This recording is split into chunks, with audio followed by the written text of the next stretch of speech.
Hello everyone, so nice to be here again.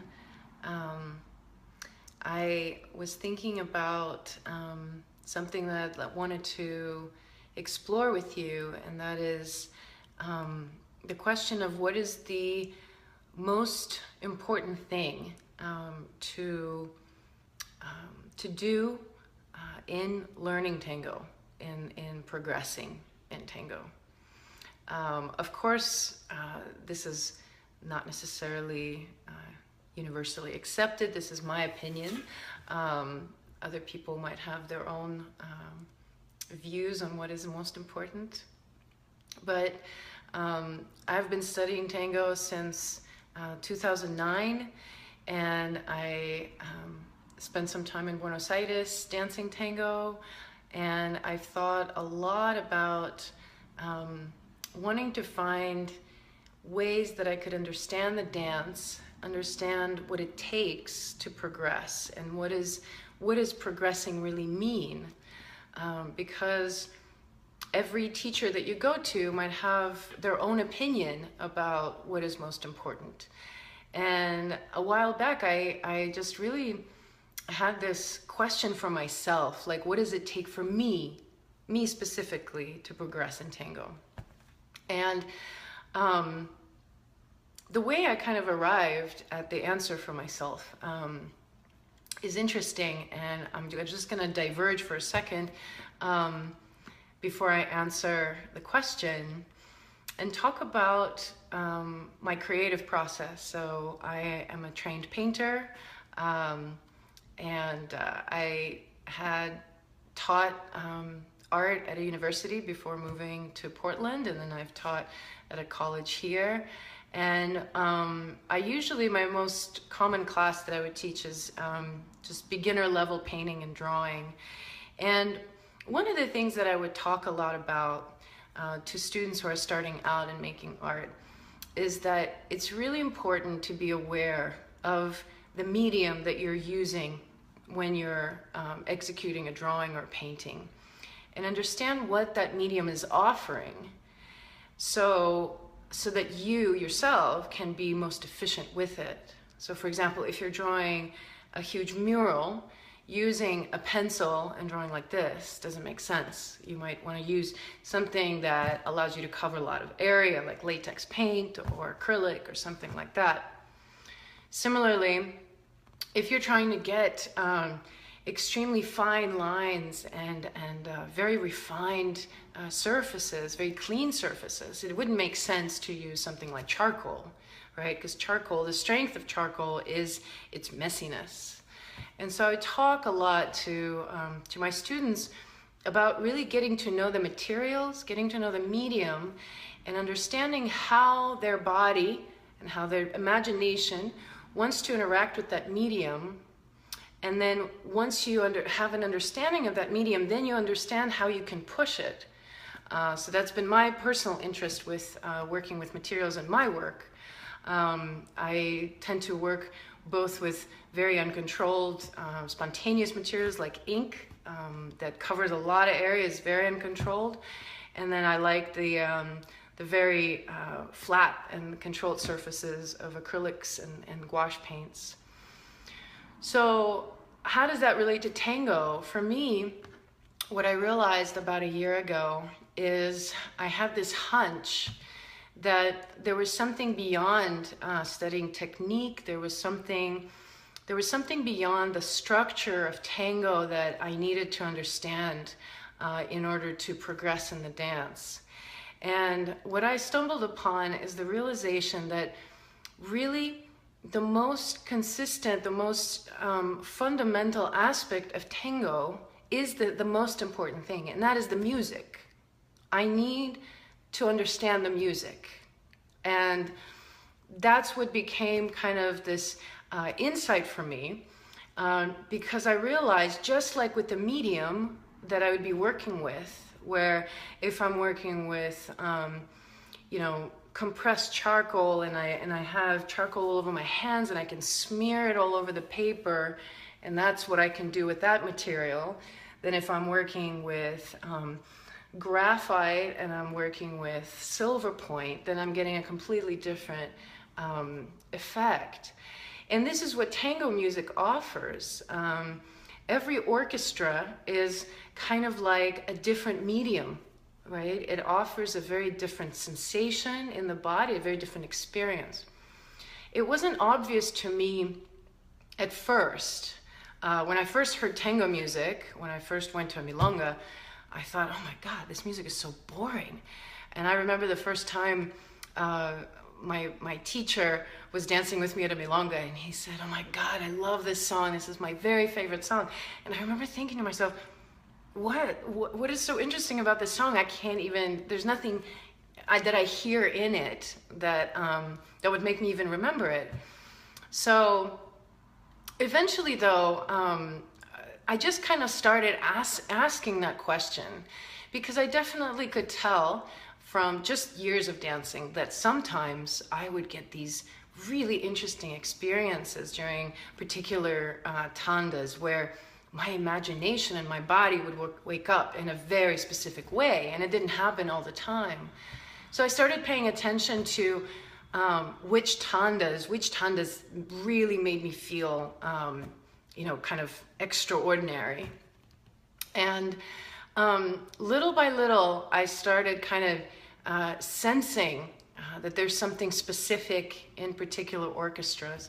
And the two orchestras that were my starting point, which I recommend to everyone to begin to try to recognize, this is what I usually end up talking about with my students whenever I teach musicality, and that is to really get to know and to be able to recognize the orchestras of Carlos Di Sarli and Juan D'Arienzo. If you can recognize these two orchestras, already what you're doing is you're introducing into your body's consciousness the feeling of two very different sounds, and it's kind of like doubling the amount of you know, potential that you have in understanding how you're going to dance. So it's kind of like having watercolor and acrylic available, right? If you were to do art. So that's kind of how I got started. And what I started asking myself is, every orchestra I heard, were they kind of like Di Sarli or kind of like D'Arienzo? So I just kind of grouped all of tango music into two camps at first. This was kind of like my strategy, is to hear Di Sarli and D'Arienzo. And so after that, I started kind of playing games with myself. And little by little, I added on different orchestras that I would try to recognize. And then what I do is I would dance with people, and I still do this sometimes. I would dance with people, and especially if I'm dancing with somebody who I know is a DJ or really loves tango music, I'll usually try to guess, and I'll throw a guess out there. And as long as I get, I would give myself 3 tries, and if I would get it out of 3, if I got it, that was good. That was good, and that was my game. That was my goal. And for months, for a long time, I didn't guess anything except maybe like 1 out of 12 tandas I would guess. But over time, you know, it's an interesting process. It's kind of like you're just getting to know the medium, right? So with students, I would always emphasize that when they're drawing, when they're learning to draw, so much of the drawing process, so much of the expression of whatever you have to express has to do with just getting to know the medium, getting to know how your body's going to interact, getting familiar with it. There's certain things that have to become automatic, they have to become autopilot, they have to be taken for granted, right? In order to then like be able to absorb more information or to express something new.